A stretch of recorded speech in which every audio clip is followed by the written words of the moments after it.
देखिए फ्रेंड्स, यहाँ पे अभी हम लोग धन का निष्कासन, धन का धन का निष्कासन, या इसको हम लोग बोल दें धन का बहिर्गमन, धन का बहिर्गमन इसी को बोलते हैं।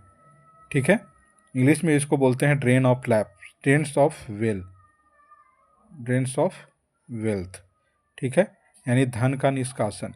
इसके बारे में बात करें तो इसके बारे में अगर बात करें तो सबसे पहले ये बात जानिए आप लोग कि ब्रिटिश संसद में, ब्रिटिश संसद में, ब्रिटिश संसद में जो है पहला भारतीय जो है, पहला भारतीय व्यक्ति जो ब्रिटिश संसद में संसद बनने वाला था वो कौन बने थे? तो वो बने थे दादा भाई नौरोजी, दादा भाई नौरोजी बने थे। ठीक है, ये कब बने थे? तो ये 1892 से 1895 के बीच, 1892 से 95 तक थे, क्योंकि उस समय जो है सांसद का कार्यकाल 3 वर्ष का होता था। तो ये जो बने थे किस पार्टी से बने थे? तो ये लेबर पार्टी से बने थे। ठीक है, और इनके बारे में जाने तो इनका बुक जो है, एक बुक है, इन्होंने लिखा है the poverty and un British rule in India. ठीक है, the poverty and un British rule in India है। ठीक है,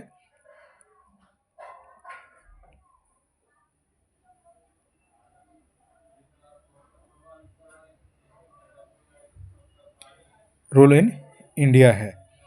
उसके बाद अगर बात करें तो दादा भाई नौरोजी पर जो है ये क्या हुआ था कि संसद में इन्होंने संसद में जो है, इन्होंने संसद में अंग्रेज पर यह आरोप लगाया था, अंग्रेज के सांसद में, कि अंग्रेज लोग जो है ये हमारे देश का शोषण किया है।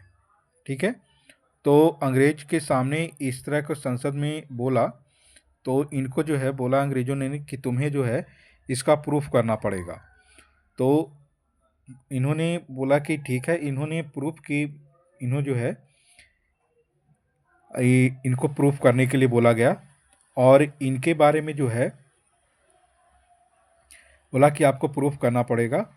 तो इनके लिए जो है दादा भाई नौरोजी पर आरोप लगाया, और आरोप लगाने के लिए इनके लिए जो है अंग्रेज़ों ने एक बेलवी कमीशन का निर्माण किया गया। ठीक है, बेलवी कमीशन का निर्माण किया गया, और दादा भाई नौरोजी ने जो अंग्रेज़ों पर जो ये लगाया था, जो दोष लगाया था, उसने दादा भाई नौरोजी जो है उनको सिद्ध करने के लिए निम्न तर्क दिए थे। कौन कौन से तर्क दिए थे? तो देखिए, ये जो है आपका इम्पॉर्टेंट है, मेंस में हमेशा आ सकता है, यूपीएससी या किसी पीसीएस में या पीटी में। तो इन्होंने निम्न दोष दिया। पहला दोष दिया इन्होंने कि मुद्रा का विनियमन, मुद्रा का विनियमन, विनिमय।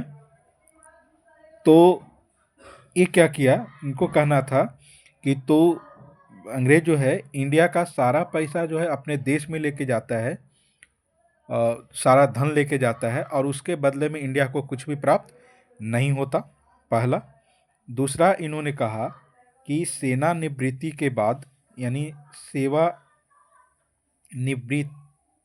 सेनानिवृत्ति अधिकारी, ठीक है, इनका पीएफ और पेंशन जो है वो नहीं देता है, और उसका जो है सारा चीज़ रख लेता है, ये भी हुआ। तीसरा, इन्होंने बोला कि भारत के आसपास या दूर दराज में जो है अभियान पर जो खर्च होता था, अभियान पर जो भी खर्च होता था, उसका खर्च जो है भारत पर पड़ता था, और यह कह करके खर्च करता था कि यह भारत की अच्छाई के लिए है, भारत की सुरक्षा के लिए है, और उसका भारत पर इफेक्ट पड़ता था।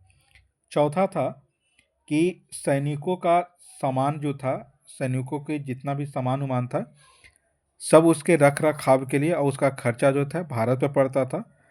फिर 5वाँ जो था उसके लिए उन्होंने बोला था कि मेरे यहाँ जो है इंडिया में जितने भी अधिकारी हैं वो क्या हैं, तो भ्रष्ट अधिकारी हैं। ठीक है? भ्रष्ट अधिकारी हैं। ठीक है? तो ये चीज़ है। तो ठीक है, अभी यहीं पे स्टॉप करते हैं। यानी आज का सेशन जो है धन का निष्कासन से है। ठीक है? इसको बोलिएगा तो मैं पूरा डिटेल में आपको प्रिंट फॉर्म में दे दूँगा। Thank you for watching. Share और subscribe, like also. Thank you.